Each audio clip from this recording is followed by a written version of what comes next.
It's 2 a.m., and the silence of your room is deafening. The only thing illuminating your face is the cold, blue glare of your phone. You find yourself doing that thing again, opening your banking app, scrolling through a digital trail of where your life's energy went this month. You see the numbers, but they don't add up to the effort you put in. You're earning more than you ever have, yet the walls of this invisible prison feel like they're closing in. You're successful by every societal metric, but deep down, in the pit of your stomach, you know the truth. You are one bad break, one corporate layoff, or one medical emergency away from total financial collapse. What if I told you that the life you've built is actually a beautifully decorated cage? According to the Federal Reserve, the vast majority of people around you, people with degrees, nice cars, and respectable titles, cannot access even $1,000 in an emergency. They are sprinting on a hamster wheel that is greased with debt and status anxiety. But what if there was a glitch in the system? A single, almost primitive decision you could make tonight that would render this entire trap obsolete. Most will ignore this because it isn't flashy. But for the few who stay until the end of this video, the math I'm about to reveal will change the way you see every dollar in your pocket forever. Welcome back to the channel. My name is Robert. I've spent years obsessively deconstructing personal finance and hunting for the smartest investment strategies that actually work for real people. If you find this insight valuable and want to support the mission of reclaiming our financial freedom, please subscribe to the channel and hit that like button. It truly helps us keep creating these deep dives for you. Now, look closely at that $100 bill. To most, it's a nice dinner. To the system, it's a way to keep you compliant. But to the wealthy, it is a seed for a revolution. Let's talk about why you're being hunted by your own lifestyle. The reason that $100 feels like a drop in the bucket is because we've been conditioned to believe that wealth must be a spectacle. We are drowning in a sea of get-rich-quick noise, curated by people who make more money selling you the dream than they ever did in the actual market.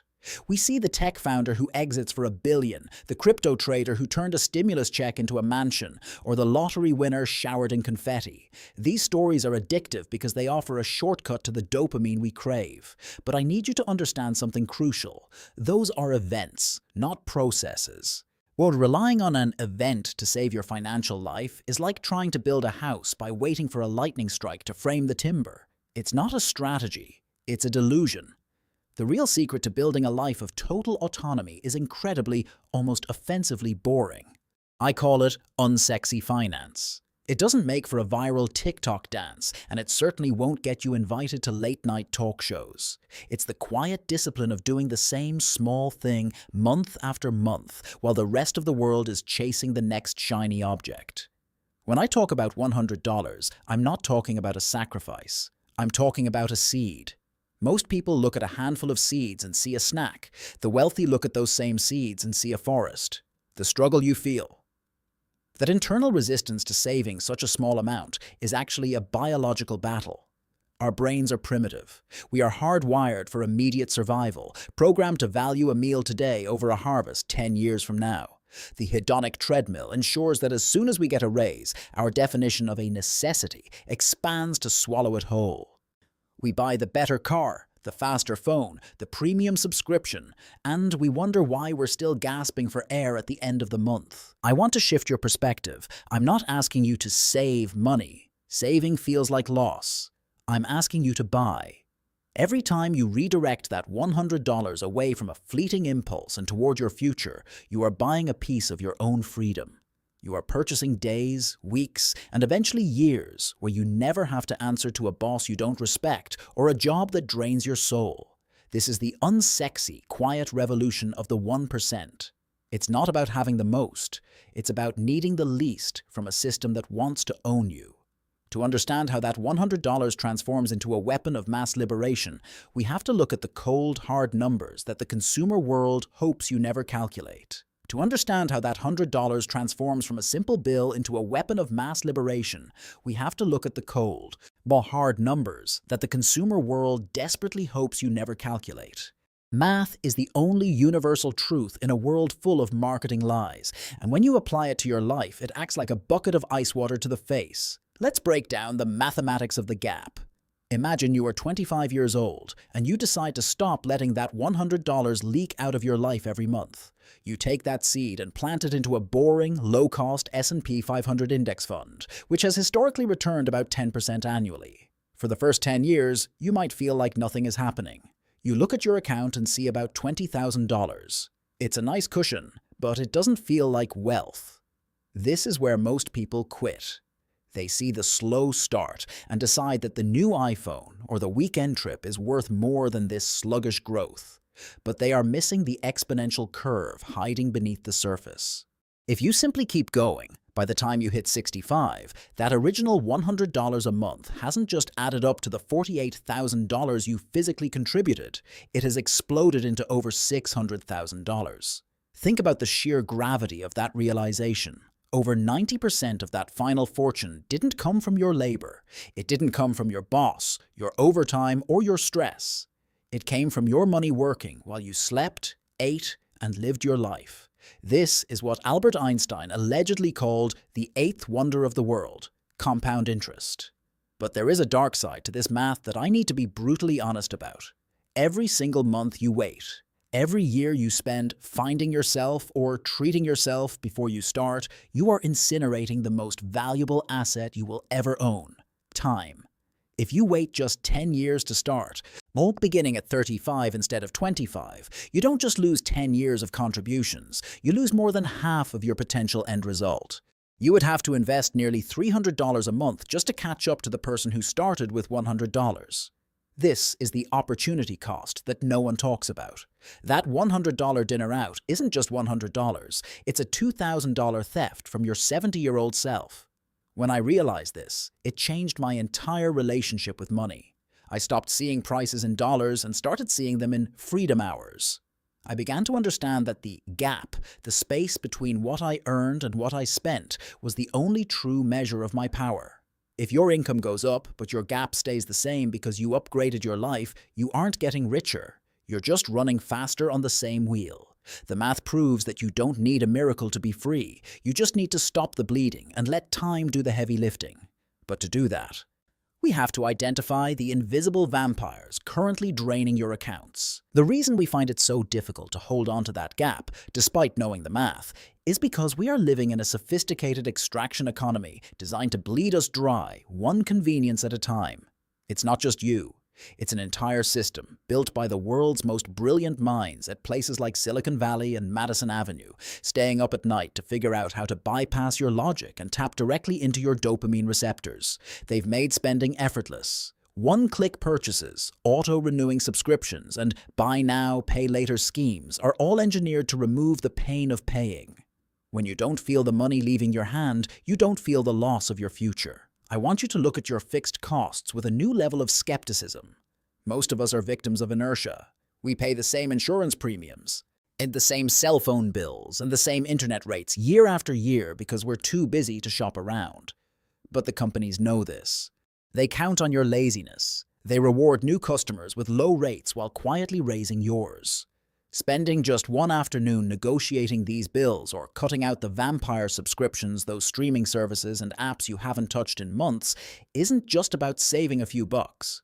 It's about reclaiming the territory of your own life. These small, invisible leaks are the reason you feel broke despite earning a decent salary. Then, there is the most dangerous predator of all: lifestyle creep. It's the seductive voice that tells you that because you worked hard for that raise, you deserve a faster car or a bigger apartment. We've been tricked into believing that our standard of living is the same thing as our quality of life. It's not. In fact, they are often in direct opposition. Every time you upgrade your lifestyle to match your income, you are simply building a more expensive cage. You might have nicer views and softer leather seats, but you are still a prisoner to the next paycheck. You are running faster and faster just to stay in the same place. The identity shift happens when you realize that your worth isn't defined by what you consume, but by what you own. True status isn't the brand on your chest. It's the balance in your brokerage account that says you don't have to take orders from anyone. When you stop being a consumer and start being an owner, you begin to see every subscription and every impulse buy for what it truly is: a claim on your time. To break free, we have to stop playing their game and start building our own acceleration engine. To break free from this cycle, we have to stop playing their game and start building our own acceleration engine through a strategy I call financial bulk and cut. Most people approach their money with a vague hope that things will just work out, but hope is not a financial plan. Systems are. Just like a bodybuilder alternates between building muscle and stripping away fat, you need to be aggressive about both sides of your balance sheet. The cut is about more than just skipping a latte. It's a surgical removal of the parasitic expenses we identified earlier, those silent subscriptions and negotiated bills that exist only because of your inertia. But the real magic happens in the bulk phase, where you find ways to increase that monthly seed from $100 to $500 or even $1,000, while militantly refusing to let your lifestyle expand to meet it. The secret to making this sustainable isn't willpower. It's automation. Willpower is a finite resource that gets exhausted after a long day at work or a stressful commute. If you have to decide to invest that money every single month, eventually you will fail. You'll have a bad day, see something shiny, and tell yourself you'll make it up next month. You won't. The wealthy remove the human element entirely. They set up a system where that money is whisked away to a brokerage account the second the direct deposit hits. By treating your future self as your most important, non-negotiable bill, you ensure that wealth building happens in the background of your life, as certain as gravity. As you enter this acceleration phase, something profound begins to shift in your psychology. When your portfolio hits a certain mass, you stop seeing investing as a chore or a sacrifice. You start seeing the wealth snowball in motion. There is a specific, intoxicating moment when you realize that your money earned more in market gains this month than you did in 40 hours of labor. That is the moment the shackles truly break. You start looking for more fuel for the engine. Maybe it's a side hustle, a freelance gig, or a tax refund that you would have previously blown on a vacation. You aren't doing it because you're greedy. You're doing it because you've tasted blood. You've seen the math work in your favor, and now you want to reach that gap mastery where your investments can eventually replace your salary entirely. You are no longer just surviving the economy, you are operating it. But as this snowball gains speed, you must prepare for the final psychological hurdle, choosing between the two versions of the future that are currently waiting for you. As this snowball gains speed, you must prepare for the final psychological hurdle, choosing between the two versions of the future that are currently waiting for you at the end of this road. Imagine yourself 30 years from today. In the first version, you are 60 years old, still waking up to the piercing sound of an alarm clock, driven by the quiet desperation of unyielding bills. You have a house full of objects that were once trendy, but are now obsolete, and a soul that is weary from decades of trading your life's energy for things you didn't truly need. You are a prisoner of the extraction economy, living proof that earning a high income is meaningless if you never learned how to keep it. But then, look at the second version. In this future, you are sitting in the stillness of a morning that belongs entirely to you. You aren't wealthy because you hit a jackpot. You are wealthy because you were disciplined when it was boring, patient when others were impulsive, and smart enough to start with just $100. You don't have to ask for permission to rest, to travel, or to spend time with the people you love. You have successfully bought back your freedom, second by second, dollar by dollar. The terrifying reality is that every single month you delay starting this process is a month of compounding that is gone forever, a debt you can never repay to your future self. The cost of waiting for the right time is the most expensive mistake you will ever make. I'm not just asking you to save money, I'm asking you to reclaim your life. Right now, tonight, I want you to take one concrete step. Cancel one unused subscription and redirect that exact amount into your investment account. Stop being a spectator in the game of wealth and start being the architect of your own liberation. If you're ready to choose freedom over status, hit that like button and subscribe to join this mission. I'm Robert, and I'll see you at the next milestone on your journey to true autonomy.